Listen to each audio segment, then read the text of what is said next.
You ever lie in bed, phone in hand, scrolling, and your brain is louder than your feed? What if I fail? Why did I say that? What if things go wrong? If your mind feels like it has 50 tabs open and someone lost the mute button, stay with me. Because in this video, I'm going to show you why your brain is actually built to be anxious and how a 2,500-year-old technique called Vipassana can literally rewire your brain for calm. Not good vibes only calm. MRI scan, neuroplasticity, measurable changes calm. Let's go.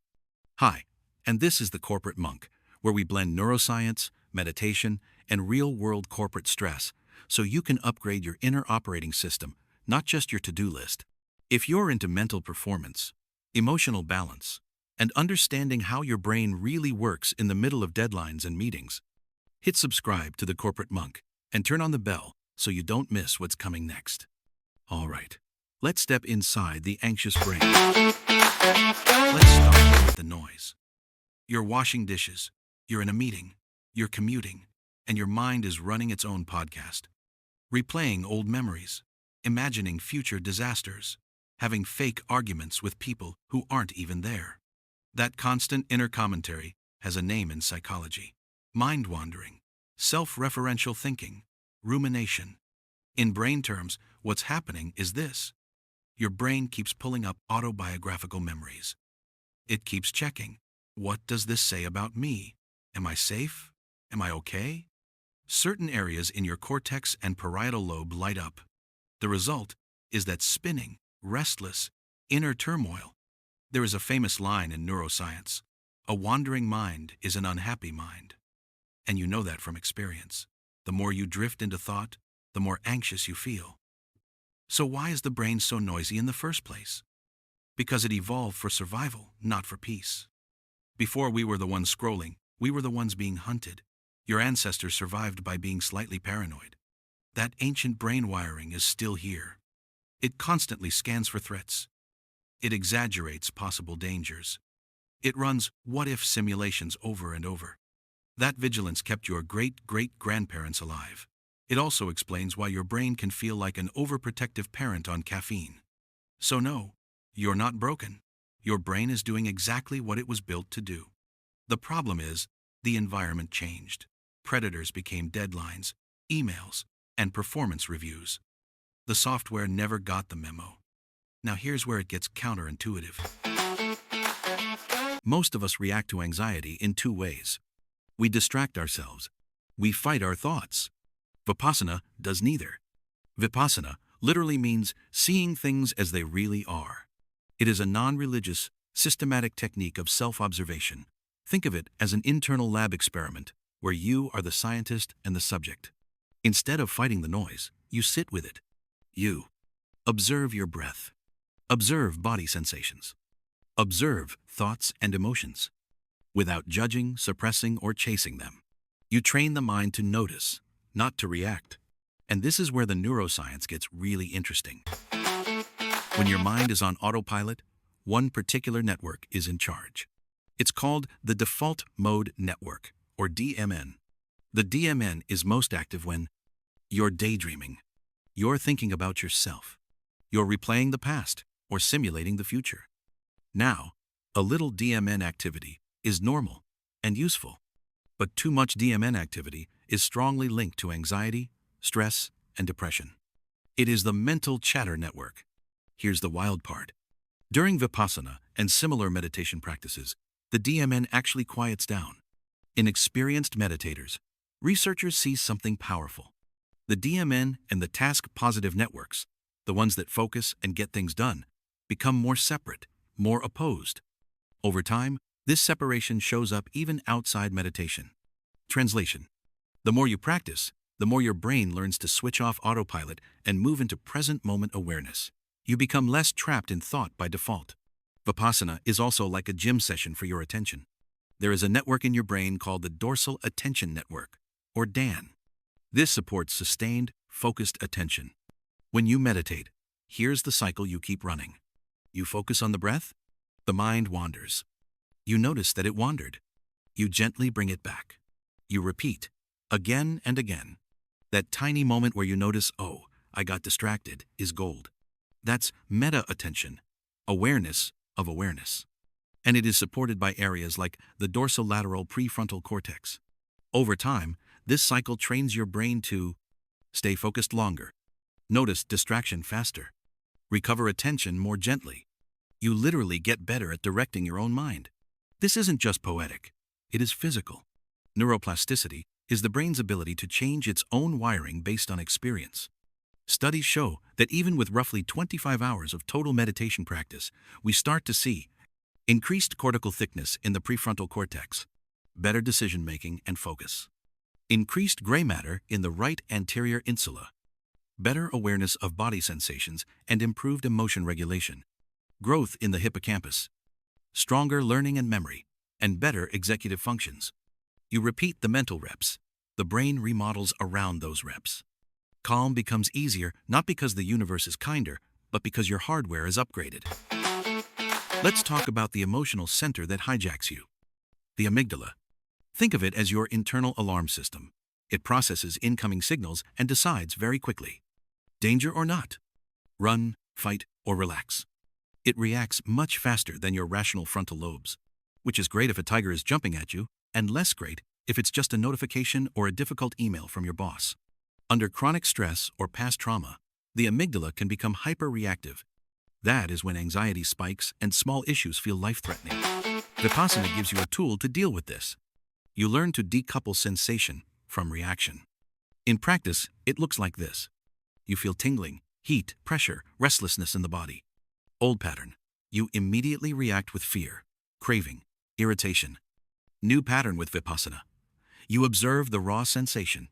Notice its feeling tone, pleasant, unpleasant, or neutral. But you do not jump into reaction. You watch it like a scientist. This creates a gap between stimulus and response. That gap is where conscious choice appears. In Buddhist psychology, this breaks the chain of dependent origination that goes contact, feeling, craving, clinging, suffering. In modern language, something happens. You feel something.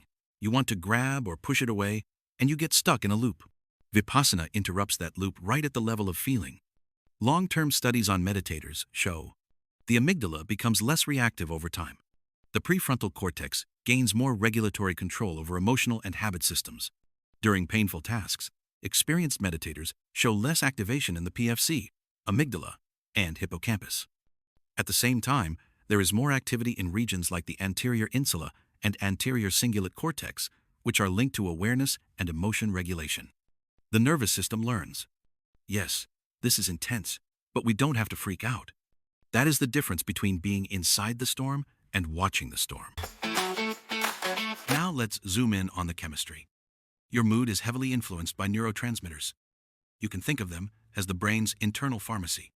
Dopamine, motivation, learning, reward, feel-good, drive. Serotonin, regulation, calm, stabilizing mood, and anxiety. There are others too, like glutamate, GABA, glycine, taurine. They all play a part in whether your system feels revved up or soothed. Meditation and intense focus states change how these chemicals are released and regulated. For example, during focused attention, dopamine can surge, helping you stay locked in. Consistent spiritual or contemplative practices seem to normalize and regulate dopamine over time. Meditation can help regulate glutamate activity, protecting nerve cells from overstimulation. The parasympathetic nervous system, your rest and digest mode, becomes more active, which slows heart rate, relaxes muscles, and lowers blood pressure. Again, this is not just feeling peaceful. It is a shift in the operating mode of your nervous system. The goal is enduring chemical shifts. When you meditate, you engage reward circuits in the hypothalamus and brainstem. You can train your brain to associate reward with states of calm, presence, and kindness instead of only novelty and stimulation. Over time, positive states become positive goals. Wholesome habits crowd out destructive ones. Inhibitory neurotransmitters like serotonin, glycine, and taurine support a calmer baseline. You're not chasing calm. You are becoming the kind of nervous system for which calm is more natural. Now, if this all sounds cool, but you're thinking, I don't have 10 days to disappear on a silent retreat. Good news, you can start small. Mindfulness training in studies has induced visible brain changes in as little as 8 weeks. You do not need to be perfect. You just need to be consistent. Here are a few starting points you can try today. Practice 1. Micro breath breaks. 3 times a day, pause for 1 minute. Close your eyes if possible. Feel the natural breath at the nostrils. No forcing, no control, just observing sensations of in-breath and out-breath. Your mind will wander. That's the workout. Every time you notice and return, you are training attention and calming the DMN. Practice 2. Mini body scans. Once a day, take 3-5 minutes to mentally scan your body from head to toe. Start at the top of the head. Move slowly down the face, neck, shoulders, arms, chest, back, abdomen, legs, feet. Notice any sensation, tingling, warmth, heaviness, itch, pressure. Do not label it as good or bad, just sensation. This develops interoception, the insula's superpower, and gradually gives you more choice in how you respond to discomfort. Practice 3. Metta, loving kindness, moments. Once a day, bring someone to mind and silently repeat phrases like, "May you be safe. May you be peaceful. May you be free from suffering." Then, if you feel ready, include yourself.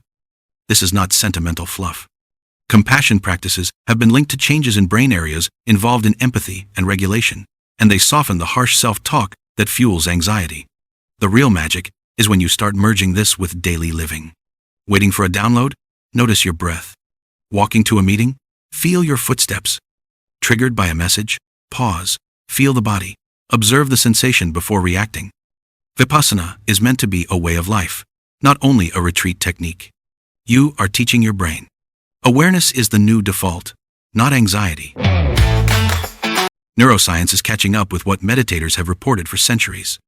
Vipassana is now being explored as a serious adjunct tool for chronic pain, stress-related disorders, anxiety and mood issues. Think of it this way. If you want different outputs from a system, you have to change the system's operating parameters. Trying to fix anxiety only by changing external circumstances is like trying to fix a noisy washing machine by repainting your laundry room. Vipassana goes into the operating system. It leverages neuroplasticity to quiet the default mode network, strengthen attention networks, calm the amygdala, reshape gray matter in key regions, rebalance your internal chemistry. You are not escaping life. You are upgrading the mind that is living it. If you're still watching, your brain is hungry for this kind of inner work. Here's what I'd invite you to do. Pick just one practice from this video: breath breaks, mini scans, or metta. Commit to 7 days. No perfection, just consistency. Notice what shifts, even slightly, in your anxiety and reactivity. Then come back and tell me in the comments what you experienced. I read everything, and your story might help someone else hit their first pause on anxiety. If you want a guided 10-minute Vipassana-style practice from the corporate monk, comment "guide" and I'll create a follow-up video for you. If this helped you understand your brain a little better, it will probably help someone you care about too. Share this video with a friend whose mind is always on. Subscribe to The Corporate Monk for more content where ancient wisdom meets modern neuroscience, especially for people trying to stay sane in corporate life. Until then, breathe, observe, and remember, you are not your thoughts. You are the awareness behind them.